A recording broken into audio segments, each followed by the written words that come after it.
40 अरब रुपियाँ लाग्थ्यो यो चुनावमा। मसँग सुका पनि छैन, मोहर पनि छैन, मेरो खुत्रुके खाली छ भनेर तपाईँ र मलाई खोप लगाउनको लागि प्रधानमन्त्री र मन्त्री माग्ने जस्तो खुत्रुके बोकेर माग्ने सूचना निकाल्ने, अनि 40 अरब लाग्ने चुनावको भारी हामीलाई बोकाउने, अनि उल्टो पत्रमा के लेख्ने कि मलाई कोभिडमा काम गर्नका निम्ति 2/3 बहुमत चाहियो भनेर लेख्ने। यस्तो निर्लज्जताको पराकाष्ठा हो। त्यसैले प्रधानमन्त्रीले यो बेलामा अनाधिकृत असंवैधानिक मात्र होइन, चरम अराजनीतिक काम पनि हो। देश कुन अवस्थामा छ? हाम्रो अवस्था के हो? अहिले 101 शक्ति राष्ट्रहरू समेत हल्लिएको बेला छ। अमेरिकाको नयाँ राष्ट्रपति निर्वाचित भएर आउँदै गरेको राष्ट्रपति के भन्छ? म 1 महिनाभित्रमा यति करोडलाई म खोप दिन्छु भनेर भन्छ। सिङ्गो संसारमा निर्वाचनमा आएका मानिसहरू आफ्नो नागरिकको जनस्वास्थ्यको विषयमा के गर्ने, रोजगारी गुमाएका छन्, कसरी पुनर्स्थापित गर्ने, कसरी किसानलाई, मजदुरलाई, सारा मान्छे सबतिर छटपट्टि भइरहेको बेलामा नागरिकलाई कसरी मद्दत गर्ने भन्ने भइरहेको बेलामा हाम्रो प्रधानमन्त्री हिजो संसद चलिरहेको बेलामा संसद रोकेर अर्काको पार्टी फुटाएर संसद अपहरण गर्ने प्रयास गर्नुहुन्छ। मैले गनेर राखेको थिएँ 28-29 दिनसम्म प्रधानमन्त्रीले 17-18 घण्टा काम गर्नुभयो, म्याराथन मिटिङ गर्नुभयो, तर एकपटक तपाईँ र मेरा बारेमा, नागरिकको बारेमा चिन्ता गर्नु भएन। 9 महिना सिंहदरबार टेक्नु भएन। र आज सारा देशभरिका जनता रोग भोग शोकको बेलामा डुबेको बेलामा, यिनका बारेमा सोच्नुपर्ने बेलामा, हाम्रो काँधमा यो बेलामा सांसदहरू सबै त्यो जिम्मेवारी बोकेर हिँड्नुपर्ने बेलामा हामीलाई हाम्रो शिरमा आएर निर्वाचन थोपर्नु भएको छ र भन्नुहुन्छ मलाई 2/3 बहुमत चाहिएको छ। असंवैधानिक पनि छ, अनधिकृत पनि छ, अराजनीतिक पनि छ। यति मात्र छैन, यो किर्ते पनि छ। हामीले हिजो मात्र अदालतको बहस हेर्यौँ, सुन्यौँ। संवैधानिक परिषदको सिफारिस गर्दै गर्दा किर्ते गरिएको कुरा त हामीलाई राम्रोसँग थाहा भएकै थियो, तर हिजो अदालतमा केही नयाँ कुराहरू सार्वजनिक भएको छ। पुस 5 गते प्रतिनिधि सभाको विघटन गर्दै गर्दा संविधानको धारा उल्लेख नगरिकन पत्र पठाइएको छ, फेरि अर्को पत्र पठाइएको छ, अदालतमा गएर पत्र फिर्ता ल्याइएको छ। अहिले त्यसलाई ढाकछोप गर्ने कुरा कोसिस गरिएको छ। ढाँटेको कुरा काट्ने पनि मिल्दैन भनेको यही। मैले त भनेको छु, अब क्षमा गर्नुहोला प्रधानमन्त्रीजी, तपाईँको बारेमा यस्तो टिप्पणी गर्दै गर्दा मलाई यो क्षुद्र टिप्पणी जस्तो लागेको छ, तर म गर्न बाध्य छु। तपाईँको यो किर्ते काम देखेपछि मैले भन्नुपर्ने भएको छ, तपाईँको नाम बदलिदिनुहोस्। अब केबाट खड्गप्रसाद ओली होइन, केपी ओली भनेको किर्ते प्रसाद ओली हो भनेर भन्ने बेला आएको छ। मलाई दुःख लागेको छ, तर भन्नुपर्ने अवस्था आएको छ। प्रधानमन्त्रीले यो तहको किर्ते गर्छ, अदालतसँग गएर, राष्ट्रपतिको कार्यालयमा गएर। अनि म अचम्म पर्छु, प्रधानमन्त्रीको वरिपरि हिँड्ने मानिस हाम्रै नगरपालिकाको पनि हुनुहुन्छ साथीहरू। प्रधानमन्त्रीको वरिपरि तपाईँ भन्नुपर्ने, तपाईँ नाङ्गै हुनुहुन्छ प्रधानमन्त्रीजी भन्नुपर्ने, कुरी भन्नुपर्ने बेलामा वाह वाह भनेको छ, ताली बजाएको छ, उचालेको छ, उकासेको छ, हाँसेको छ, थप्पडी बजाएको छ। अलिकति अप्ठ्यारो लाग्दैन? विवेक छैन? भोलि जवाफ दिनु पर्दैन? म आज सुभाष नेमाङको सुन्दै थिएँ, मैले कसको नाम बिर्सेर भन्दै हुनुहुन्थ्यो। नाम होइन कमरेड, तपाईँले संविधानै बिर्सनु, तपाईँले आफ्नो जिम्मेवारी नै बिर्सनु भयो, तपाईँले आफ्नो हैसियत नै बिर्सनु भयो। सुभाष नेमाङलाई थोरै पनि अप्ठ्यारो लाग्दैन? अहिले पनि, आज पनि उभिएर, आज पनि कुन चाहिँ हलमा कहाँ गएर बोल्दै हुनुहुन्छ, मैले बाटोमा आएर हेर्दै थिएँ। यो संविधान सम्मत छ भनेर भन्न सक्नुहुन्न, अहिले पनि भन्ने आँट छैन।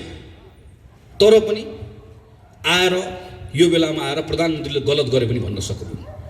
यस्तो सबै म यसो हेर्छु वरिपरि बसेको मानिसहरू, प्रधानमन्त्रीको टोली, प्रधानमन्त्री त हुनुभयो उहाँको केपी ओली र ओलीको टोली। हाम्रो समस्या यहाँ हो। ओली र ओलीको टोली सँगसँगै अर्को ठुलो समस्या भनेको राष्ट्रपति हो। राष्ट्रपतिजी, मैले अस्ति पनि भने कार्यक्रममा, प्रथम नागरिक, हाम्रो 12 आमाभन्दा पनि माथि। राष्ट्रपतिको निवास भनेको शीतल निवासको वरिपरि गइसकेपछि श्रद्धाले शिर झुक्नुपर्ने हो। हाम्रो त्यो सद्भाव हुनुपर्ने हो नि। तर हामी सबैको प्रथम हिजो राष्ट्रपति कुनै पार्टीमा आबद्ध हुन्छ, राष्ट्रपति कुनै व्यक्ति कोहीसँग नजिक हुन्छ, हिजो काहीँ न काहीँ राजनीतिक पृष्ठभूमिबाट आएको हुन्छ। तर एकपटक त्यो ठाउँमा गएर बसिसके पछाडि, त्यो जिम्मेवारी लिइसके पछाडि त हाम्रो प्रथम नागरिक हो नि।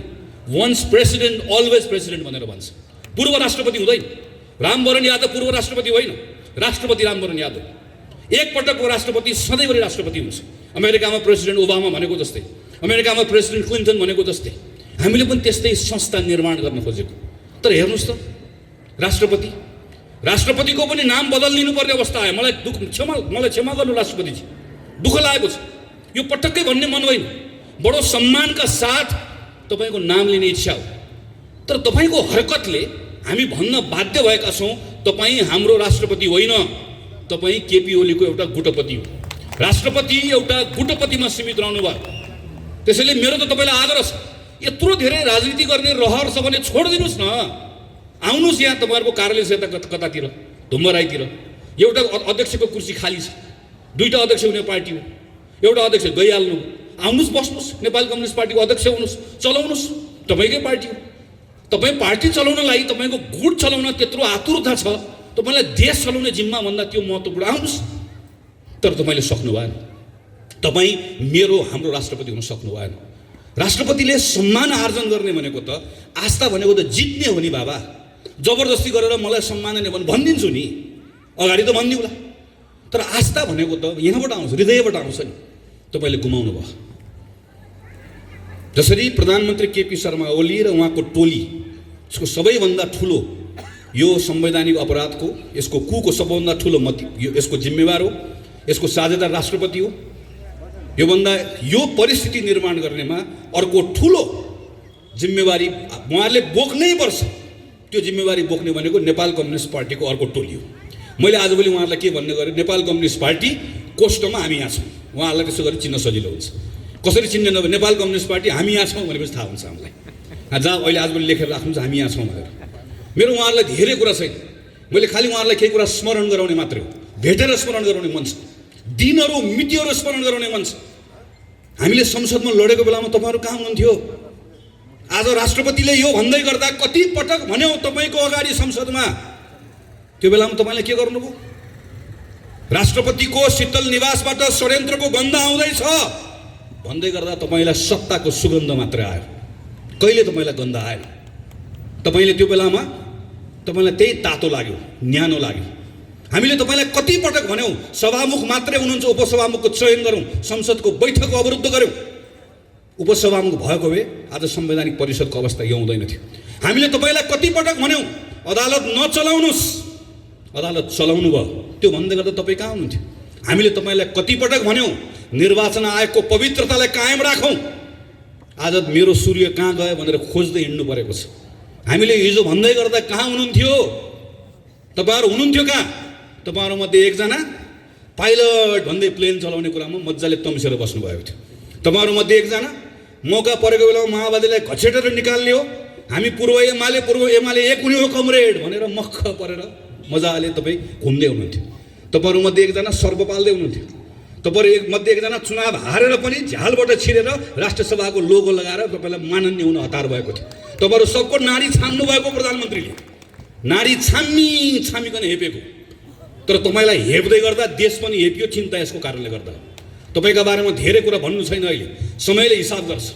आजको चिन्ता भनेको हाम्रो संविधानलाई हेपिएको छ, देशलाई हेपिएको छ। हाम्रो चिन्ता यो र संविधानलाई हेपिएको बेलामा, देशलाई हेपिएको बेलामा अरू खुद्रा मसिना कुराको हिसाब किताब पछाडि गरौँला। यो बेलामा प्रधानमन्त्री केपी शर्मा ओलीले गर्नुभएको असंवैधानिक कदमलाई त्यसलाई खारेज गर्ने कुरा नै सबैभन्दा महत्त्वपूर्ण कुरा हो। र यो खारेज गर्ने कुरामा आज सेन्टरमा को छ? अदालत छ। हामी सबै एउटा विश्वासको आँखको साथमा अदालततर्फ हेरिरहेका छौँ। अदालतले न्याय गर्नुपर्छ, अदालतलाई विवेक पुर्याउनुपर्छ। अदालतमाथि पनि थुप्रै प्रश्नहरू उठेका छन्, ती सबै प्रश्नहरू हामी सडकबाट खारेज गर्न सक्दैनौँ। अदालतको निर्णयले ती प्रश्नहरू खारेज गरिदियोस् भन्ने हामी चाहन्छौँ। अदालतमा हिजो पार्टीमा आबद्ध भएका मानिसहरू पनि पुगेका छन्, पुग्छन्। म त्यसलाई अनौठो मान्दिनँ, अनौठो मात्र होइन, म त्यसलाई स्वाभाविक मान्छु। प्रेमबहादुर दाइ यहाँ हुनुहुन्छ, आज काङ्ग्रेसको नेता हुनुहुन्छ, मभन्दा पहिलादेखि नेपाली कङ्ग्रेस पार्टीमा लाग्नु भएको वरिष्ठ अधिवक्ता हुनुहुन्छ। तर यो हामी प्रेमबहादुर दाइहरूले सिकेको, हामीलाई सिकाएको कुरा यही हो। प्रेमबहादुर दाइ वरिष्ठ अधिवक्ताको ठाउँबाट यो कुरा छाडेर न्यायाधीशको कुर्सीमा बस्नुभयो भने त्यसपछि प्रेमबहादुर दाइको लागि नेपाली कङ्ग्रेससँगको आबद्धता हिजोको आबद्धता हो। उहाँको जिम्मेवारी त्यो बेन्चप्रतिको जिम्मेवारी हो, त्यहाँको जिम्मेवारी अदालतको न्यायाधीशको जिम्मेवारी हो। हामी अहिलेको न्यायाधीशहरूबाट त्यही कुराको अपेक्षा गर्दछौँ। अदालतमा दर्ता भएको पत्र हराएको छ, श्रीमानले जवाफ दिनुपर्छ। पत्र कहाँ गयो? अदालतमा दर्ता भएको पत्र सरकारले कसरी लिएर गयो? दोषीको हो, दोषीलाई दण्ड दिनुपर्छ, होइन भने यसलाई खालि यताउता पन्छाएर मात्रै चित्त बुझ्दैन श्रीमान, चित्त बुझ्दैन। चित्त हाम्रो बुझ्नुपर्छ। न्याय गरे भनेर मात्र हुँदैन, न्याय गरेको देखिनुपर्छ। प्रधानमन्त्रीले त खुल्लम खुल्ला भन्नुभएको छ, मैले अदालत मिलाएको छु भनेर। हामी अदालतको सम्मान रहोस् भन्ने चाहन्छौँ। अदालतलाई हाम्रो संविधानले सर्वोच्च अदालत भनेर मात्र चिन्छ। सम्मानित अदालत त हामीले बनाएको। सम्मान भनेको मैले फेरि भन्छु आर्जन गर्ने हो, जबरजस्ती कहीँबाट सम्मान आउँदैन। त्यो सम्मान नगुमोस्, अदालतको साख नगुमोस्। यदि अदालतको साख गुम्यो भने त्यसपछि हाम्रो अदालतको नाम सर्वोच्च अदालत होइन, सेटिङ अदालत हुन पुग्छ। त्यो नहोस् भन्ने हाम्रो चाहना हो, किनकि विश्वास हो, भरोसा हो। सबैभन्दा बढी अदालतप्रतिको विश्वास र भरोसा हाम्रो छ। त्यस कारणले गर्दा चिन्ता हाम्रो छ। यो चिन्ताले भनेको यो अदालतप्रतिको सम्मान, त्यो सम्मानको कारणले गर्दा भनेको। त्यसैले आदरणीय साथीहरू, आदरणीय अग्रजहरू, यो बेलामा यस कारणले गर्दा नेपाली कङ्ग्रेस सडकमा आएको छ। एउटै प्रश्न बोकेर आएको छ, एउटै विचार बोकेर आएको छ, एउटै मन लिएर आएको छ। कोही अल्मलिनु पर्दैन। पार्टीका नेताहरूले भनेका कुराहरू, तरिकाहरू, आफ्नो शैलीहरू होलान्, शैलीहरू फरक हुन सक्दैन। हाम्रो कुरा एउटै छ, हाम्रो कुरा एउटै छ। र हाम्रो त्यो कुरा भनेको प्रधानमन्त्रीले गर्नुभएको काम असंवैधानिक हो। त्यस कारणले गर्दा आजको दिनमा असंवैधानिक कदम खारेज हुनुपर्छ र संविधानको पुनर्स्थापना हुनुपर्छ। यहाँ त संविधान चलाइएको छ, संसदको पुनर्स्थापना वा निर्वाचन यो त गौण कुरा। यहाँ मुख्य कुरा भनेको संविधानको पुनर्स्थापना हो। संविधान ठिक ट्र्याकमा आइसकेपछि संसद आउँछ, संसद पुनर्स्थापना हुन्छ। पुनर्स्थापित संसदले देशलाई फेरि लाने निर्वाचनमै हो। देश ढिलो चाँडो निर्वाचनमै जान्छ। त्यो निर्वाचनबाट नयाँ जनादेश आउँछ। त्यही नयाँ जनादेशले फेरि सबै कुरालाई ठिकठाक ढङ्गले सम्हाल्छ। तर त्यहाँसम्म पुग्नका निम्ति जाने बाटो ठिक हुनुपर्छ। र त्यो जाने बाटो भनेको विधिको बाटो, प्रक्रियाको बाटो। त्यो विधिको बाटोबाट, प्रक्रियाको बाटोबाट जाँदै गर्दाखेरि यो बेलामा जाने जम्मा एउटा बाटो छ।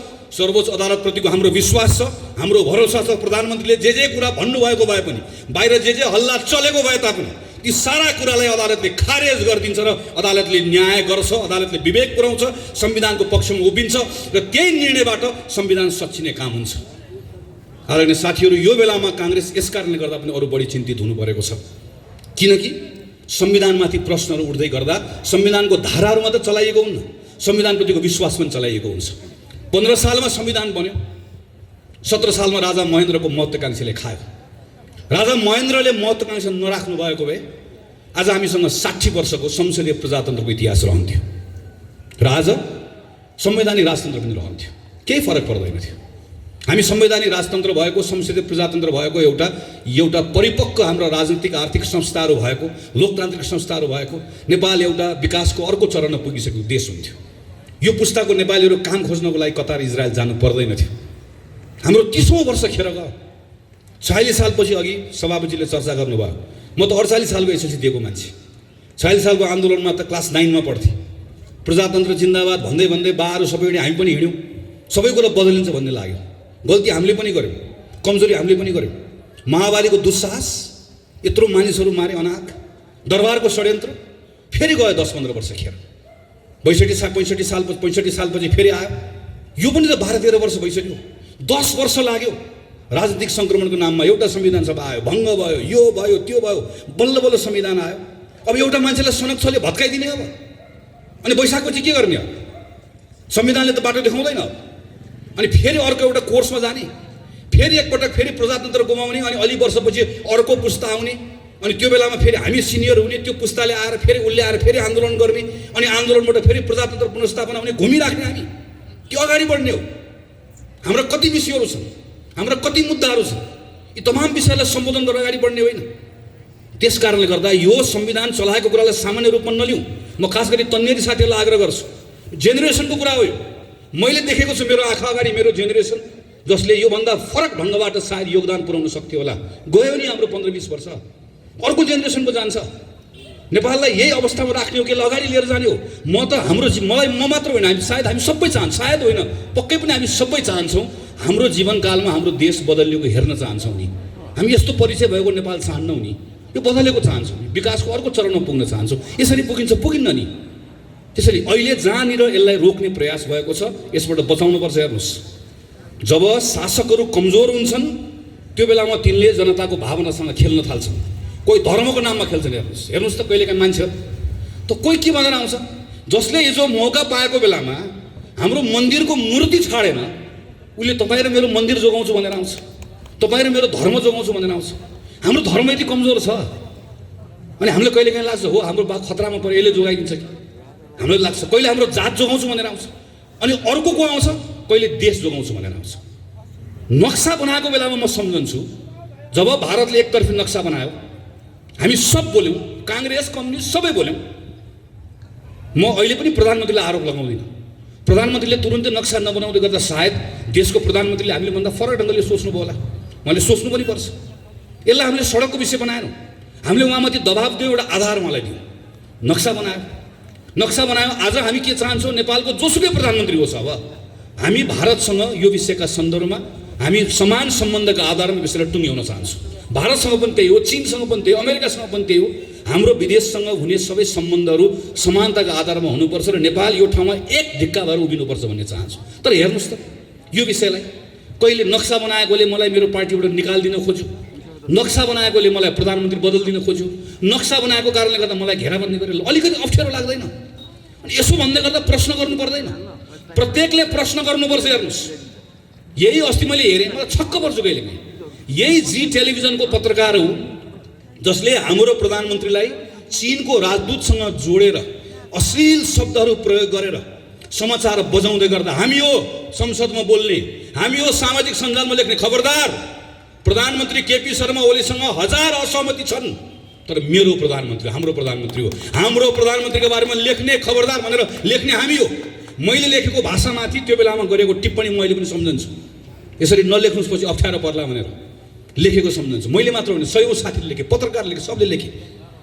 अनि हिजो मेरो प्रधानमन्त्रीको अपमान गर्ने, मेरो देशको अपमान गर्ने त्यही पत्रकारलाई बोलाएर सेटिङ गरेर अनि बालबटार बोलाएर अन्तर्वार्ता दिने, सबले थपडी बजाउने। अनि त्यही पत्रकार भोलिपल्ट गएर फेरि चाहिँ उसले लगेर सर्वत्र फेरि नाङ्गे बनाइदिने सगरमाथामा गएर, अनि फेरि त्यसपछि बर्बाद गऱ्यो भनेर भन्ने। सानसानो कुरामा हामी उत्तेजनामा आउने, बहकिने, त्यो केले गर्छ? कमजोर भयो भने हुन्छ। हामी कमजोर भयो भने हाम्रो भावनासँग खेल्छ, कसैले धर्मको नाममा खेल्छ, कसैले जातको नाममा खेल्छ। आज हाम्रो परराष्ट्र मन्त्री जानुभएको छ, संसद भङ्ग गरेर जानुभएकोले हाम्रो परराष्ट्र मन्त्रीलाई हेपेको छ। यहाँ ठुल्ठुलो कुरा गरेर भयो पत्रकारसँग।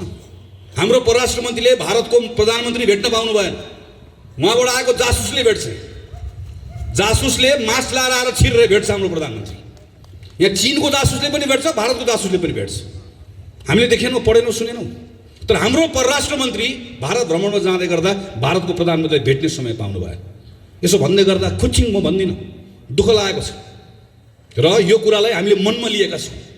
भोलि हामी यसको हिसाब किताब गर्छौँ, हामी मिलेर गर्छौँ भन्छौँ नि। हामी यसलाई हाम्रो घरभित्रको हाम्रो जनमत निर्माण गर्ने कुरामा प्रयोग गर्दैनौँ, गर्नु पनि हुँदैन। धर्मको कुरा, जातको कुरा, देशको कुरा खेलाची कुरा होइन र यसलाई मौका पाएको बेलामा अर्काको विरुद्ध प्रयोग गर्ने कुरा पनि होइन। तर यिनै कुराहरूलाई प्रयोग गर्न खोजिएको छ। त्यस कारणले गर्दा बोल्नुपर्छ साथीहरू, भन्नुपर्छ। त्यसैले म तपाईँहरू सबलाई आग्रह गर्छु, कोही अलमलमा रहनु पर्दैन। एउटा ठुलो षड्यन्त्र देशमा, ठुलो षड्यन्त्रमा यसलाई हालिसक्यो, अँध्यारो सुरुङमा हालिसक्यो। मैले त सुनिरहेको छु, प्रहरी चलाउने, सेना चलाउने थुप्रै हरकतहरू अरू केही दिनमा गर्न खोजिँदैछ भन्ने कुराहरू सुनिराखिएको छ। यी सब कुराहरूमा हामीले रोक्नुपर्छ। हामीले अहिले बोलेनौँ भने पछि इतिहासले हामीलाई सराप्नेछ। हामी अहिले बोल्यौँ, एक ठाउँमा आयौँ, एक ढिक्का भएर बोल्यौँ, ठिक ढङ्गले उभियौँ भने छोडिदिनुहोस्, चुनाव आफै हुन्छ। चुनावमा परिणाम हाम्रो पक्षमा आफै। जनता विवेकी छन् नि, उनले हेरिहाल्छन् नि, उनले मूल्याङ्कन गरिहाल्छन् नि। यो बेलामा नेपाली कङ्ग्रेसले आफ्नो धर्म निर्वाह गरिरहेको थियो, कर्तव्य पुरा गरिरहेको थियो भनेर भन्यो भने जनता समय आएको बेलामा हामीसँग आउँछन्, उभिन्छन्। हाम्रो कर्तव्य यो बेलामा त्यस कारणले गर्दा गाउँमा जाने, टोलमा जाने, सबैतिर जाने गरेर गएर बताउने मात्र होइन, भरोसा पनि दिने। काङ्ग्रेस रुने होइन, काङ्ग्रेसले यो बेलामा ढाडस दिने हो, भरोसा दिने हो। जनताको बिचमा प्रधानमन्त्रीले असंवैधानिक कदम चाल्नु भएको छ, तर हामी सच्याएर छाड्छौँ भनेर भन्ने हो। प्रधानमन्त्रीले देशलाई अँध्यारो सुरुङतर्फ धकेल्न खोज्दै हुनुहुन्छ, तर हामी रोकेर छाड्छौँ भन्ने हो। प्रधानमन्त्री र नेपाल कम्युनिस्ट पार्टीले जनताको मतको अपमान गर्यो, अपमानको बदला लिएर छाड्छौँ भन्ने हो। हामीले हिसाब किताब गरेर छाड्छौँ भन्ने हो। हामीले त्यो आड दिने हो, त्यो भरोसा दिने हो।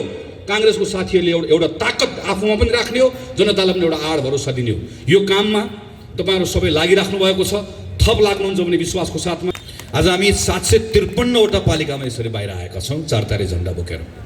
हामी बाहिर किन आएको? 2074 साल मङ्सिर 21 गतेको निर्वाचनबाट एउटा परिणाम आयो। 5 वर्षका निम्ति नेपाल कम्युनिस्ट पार्टीले गाडी हाँक्ने मौका पायो। नेपाली काङ्ग्रेसलाई भनियो तिमीहरू गाडीको सिटभित्र पछाडिपट्टि गएर बस, हामी थपक्क गएर बस्यौँ। नेकपाले के भन्यो, 5 वर्षको लागि गाडी हाँक्ने सिटमा, चालकको सिटमा प्रधानमन्त्री केपी ओली बस्नुहुन्छ। हामीले भन्यो यो तिम्रो कुरा जसलाई राख। 5 वर्ष छ, गाडी हाँक्न पाएका छौँ, पछाडि बस्छौँ, अनावश्यक हल्ला गर्दैनौँ, दायाँ बायाँ गऱ्यौ भने खबरदार भन्छौँ, तर 5 वर्ष थपक्कसँग बस्छौँ, गाडी तिमीले चलाऊ, गन्तव्यमा पुऱ्याऊ भनेर भन्यो। बिचबिचमा कहिले दायाँ कहिले बायाँ कहिले यता कहिले उता गर्दै गर्दा खबरदार गऱ्यौँ, सच्याउनका निम्ति दबाब दियौँ, हल्ला पनि गऱ्यौँ, तर भत्काउने बिगार्ने काम गऱ्यौँ।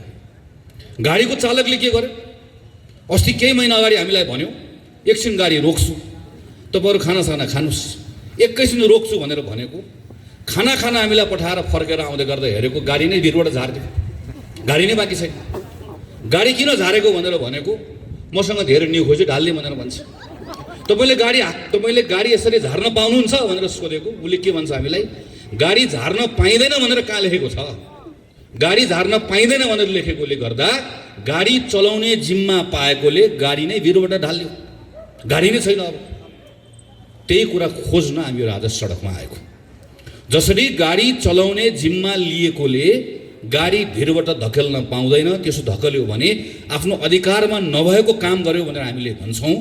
त्यसैले प्रधानमन्त्रीले गर्नुभएको यो कामलाई अघि प्रेमबहादुर दाइले भनिसक्नुभयो किन असंवैधानिक हो भनेर। त्योभन्दा अगाडि म के भन्छु भने असंवैधानिक भन्दा अगाडि अनधिकृत हो। बहुमत पाएको प्रधानमन्त्रीले संसद विघटन गर्न पाउने कुरालाई हाम्रो संविधानले चिन्दै गाडी धकेलिदिएको भनेको जस्तै। नेपाली कांग्रेसको क्षेत्रीय सभापति राजु श्रेष्ठले गणेश कोइरालालाई तपाईँ नगर समितिको सभापति होइन भनेर भन्नुभयो, वा जिल्ला सभापति सबुज बानियाले भन्नुभयो भने, वा कसैलाई पार्टीभित्र भन्यो भने त्यो बेलामा हामी के भन्न सक्छौँ, विधानमा लेखिएको छैन, विधानमा भएन भनेर भन्न सक्छौँ, वा विधानमा छ भनेर भन्न सक्छौँ। हामी विधानको छलफल गर्छौँ। तर नेपाली कांग्रेसको क्षेत्रीय सभापति राजु श्रेष्ठले नेपाल कम्युनिस्ट पार्टीको नगर कार्य समितिको सभापति रविनजीलाई निकालिदिनु भयो भने रविनजी कुन चाहिँ विधान लिएर आउनुहुन्छ, के भन्नुहुन्छ भने मलाई काङ्ग्रेसको सभापतिले निकाल्नुभयो भनेर विधान भन्नुहुन्छ। त्यो बेलामा उहाँले के भन्नुहुन्छ, तपाईँको अधिकार क्षेत्रको विषय नै होइन, यो अनधिकृत काम हो भनेर भन्नुहुन्छ। प्रधानमन्त्री केपी शर्मा ओलीले गरेको ठ्याक्कै त्यही हो। प्रधानमन्त्री केपी बहुमत प्राप्त प्रधानमन्त्रीले संसद विघटन गर्न पाउने कुरालाई हाम्रो संविधानले चिन्दै त्यो अधिकार दिएकै छैन। संविधानमा लेखेको छ कि छैन? संविधान सभामा तपाईँले जिम्मा दिएर पठाएर आएको सदस्य दुईटै संविधान सभामा काम गरेर आएको, अझ संयोगले दोस्रो संविधान सभाभित्र मस्यौदा समितिमा काम गरेर आएको, एउटा छलफलमा भाग लिएको छु र प्रत्येक छलफलमा भाग लिएको कुरालाई टिपोट गरेर राखेको छु। संसदभित्र त्यहाँभित्र संविधान सभाभित्र भएको छलफलको एउटा रेकर्ड संविधान सभामा पनि छ। नसाको सुरुमा छलफल गरेको होइन, सुझबुझ राखेर छलफल गरेको, देशको लागि गरेको। 47 सालको संविधानमा लेखिएको थियो धारा 53मा बकाइदासँग प्रधानमन्त्रीले चाहेको बेलामा संसद विघटन गर्न पाउँछ। हामीले गर्यौँ, सही गर्यौँ, गलत गर्यौँ, तर संविधानमा लेखेको थियो, त्यो लेखेको कुरालाई प्रयोग गर्यौँ। मनमोहन अधिकारीले, सूर्यबहादुर थापाले, शेरबहादुर देउवाले पालै पिलो त्यही धारा टेकेर संसद विघटन गर्ने सिफारिस गर्नुभयो। एउटा अनुभव गर्यौँ, त्यो अनुभवबाट एउटा निष्कर्षमा पुग्यौँ, नेपालमा संसदीय व्यवस्था चलाउनका निम्ति केही विशिष्ट प्रावधान राख्नुपर्छ। पार्टी आउँछ, बहुमत ल्याउँछ, पार्टीमा झगडा हुन्छ र बहुमत प्राप्त गरेको प्रधानमन्त्रीले पार्टीको झगडाको भारी संसदलाई बोकाइदिन्छ। त्यसैले पार्टीको झगडाको छाया संसदमा पर्नु, त्यसकारणले गर्दा संसदलाई अलग्ग जोगाउनुपर्छ। त्यसका निम्ति एकातिर बहुमत प्राप्त गरेको प्रधानमन्त्रीलाई 2 वर्ष छुन नपाउने व्यवस्था पनि संविधानमा लेखौँ, बहुमत प्राप्त गरेको प्रधानमन्त्रीले संसद भङ्ग गर्न नपाउने कुरा पनि संविधानमा लेखौँ भनेर लामो छलफल गरेर विद्यादेवी भण्डारी, केपी शर्मा ओली, पुष्पकमल दाहाल, शेरबहादुर देउवा सबैजना भएको संविधान सभाले बनाएको संविधान हो। यो कुनै अलमलै छैन, जानेर लेखेको, लामो छलफल गरेर लेखेको। यत्रो कुरा लेख्दै पनि, यत्रो कुरा सबै प्रष्ट हुँदै पनि यदि यो संविधान सभाले बनाएको संविधानमा योमा नलेखेको कुरा सदर गरिन्छ भने त्यो बेलामा संविधानमा एउटा धारा थपिदिए हुन्छ र धारामा प्रश्न लेख्दै हुन्छ प्रधानमन्त्री सनक्क सन्किएको बेलामा रिस उठेको बेलामा संसद भङ्ग गर्न पाइनेछ भनेर बगैँचा लेख्दै हुन्छ। भएको त्यति मात्रै। यो अहिले संसद भङ्ग भएको प्रधानमन्त्री सन्किएर मात्र हो। योभन्दा दायाँ बायाँ अरू केही पनि छैन। नपत्ता हेर्नुहोस्, प्रधानमन्त्रीले राष्ट्रपतिलाई दिनुभएको पत्र एकपल्ट पल्टाएर हेर्नुहोस् के लेख्नु भएको छ। के लेख्नु भएको छ उहाँ भन्नुहुन्छ 2/3 बहुमत नभएकोले 2/3 बहुमत चाहिने भएकोले यो संसद भङ्ग गरेको छु। लेख्नुभएको त्यो 2/3 बहुमत किन रे? मलाई संविधान संशोधन गर्नु परेकोले 2/3 बहुमत चाहियो। म कमरेड केपी ओलीलाई यही मञ्चबाट प्रश्न गर्छु, यही मञ्चबाट मेरो प्रश्न छ, नागरिकको प्रश्न हो, तपाईले बताउनुपर्छ। तपाईले 2/3 बहुमत प्राप्त गर्नुभयो भने संविधानको कुन चाहिँ धारा संशोधन गर्न खोज्नु भएको बताउनुपर्छ। म भन्छु तपाईले कुन चाहिँ धारा संशोधन गर्न खोज्नु भएको। कालो टोपी लगाएर जुलुसमा आउन पाइन्न अहिले जहाँ प्रधानमन्त्री हुनुहुन्छ। प्रधानमन्त्रीको अगाडि कालो लुगा लाएर उभिन पाइन्न। राजा ज्ञानेन्द्रको अगाडि उभिएर आएको हामी आज संविधानमा संशोधन गर्न प्रधानमन्त्रीले चाहनुभएको कुरा हाम्रो बोल्न पाउने, हिँड्न पाउने, लेख्न पाउने, हाम्रो अभिव्यक्ति राख्न पाउने, हाम्रो फरक मत राख्न पाउने, हाम्रो अधिकारलाई यो राजाले जसरी खोसे त्यही कुरा संशोधन गर्नका निम्ति प्रधानमन्त्री 2/3 बहुमतको खोजी गर्दै हुनुहुन्छ। होइन भने 2/3 बहुमत नभएर संसद भङ्ग गर्छु, मलाई 2/3 बहुमत चाहियो भनेको के को लागि? संविधानमा कुन चाहिँ धारा संशोधन गर्न खोजेको? प्रधानमन्त्रीले पत्रमा लेख्नुभयो मैले नक्सा बनाएँ, त्यो नक्साभित्र भएको भूभाग ल्याउनका निम्ति मलाई 2/3 बहुमत चाहिएको छ। देशभक्त नेपालीहरूको देशभक्तिको अपमान गर्ने, तपाईको प्रतिनिधि भएर गएको संसदमा एउटा रेकर्ड पल्टाएर हेरियोस्, संसदभित्र बोलेको कुरा हेरियोस्, संसदको समितिमा बोलेको कुरा हेरियोस्। प्रेसमा नक्सा छापेर कोही ठुलो हुँदैन भनेर प्रधानमन्त्रीले भन्दै गर्दा यही नेपाली काङ्ग्रेस हो सबैभन्दा पहिला वक्तव्य निकालेर प्रधानमन्त्रीले आग्रह गर्ने, आग्रह मात्र होइन दबाब दिने। म नेपाली काङ्ग्रेस मात्र भन्दिनँ, नेपाल कम्युनिस्ट पार्टी पनि हो, मधेसको पार्टी पनि हो। संसदभित्रको एउटा सांसद बाहेक सब सांसद एक ठाउँमा उभिएको, भोलि पनि उभिन्छ। सिङ्गो संसदले पारित गरेको होइन यो नक्सा, सिङ्गो संसदले प्रधानमन्त्रीलाई आड भरोसा दिएको होइन हाम्रो भूमि फिर्ता ल्याउनलाई। संसदको अपमान गर्ने अनि अहिले आएर झुट कुरा लेख्ने, झुट कुरा बोल्ने। सरकारको कामको दुष्प्रचार रोक्नका लागि मलाई 2/3 चाहियो। कसले गर्यो दुष्प्रचार? सरकारको काममा प्रश्न कसले उठायो? सञ्चार माध्यमको साथीहरू हुनुहुन्छ यहाँ, माया नगर्नुहोस्, लेख्नुहोस्, बोल्नुहोस्, भन्नुहोस्, लेखिराख्नु भएको अझ लेख्नुहोस्। म तपाईँलाई पनि आग्रह गर्न चाहन्छु, प्रधानमन्त्रीको सङ्केत कोतर्फ हो? तपाईँको कलमको निभ भाँच्न चाहनुहुन्छ, तपाईँको क्यामेराको लेन्स भत्काउन चाहनुहुन्छ, तपाईँले बोल्दै गरेको ओठमा ताला ठोक्न चाहनुहुन्छ, तपाईँ र मैले चाल्दै गरेको कदमलाई रोक्न चाहनुहुन्छ। होइन भने के को लागि? संसदमा अहिले विचाराधीन भएको विधेयकलाई एकपटक पल्टाएर हेरौँ, सरकारको नियत थाहा हुन्छ। मैले कोभिडमा काम गर्न सकिनँ, मलाई 2/3 बहुमत चाहियो। लाज पनि लजाउँछ प्रधानमन्त्रीजी।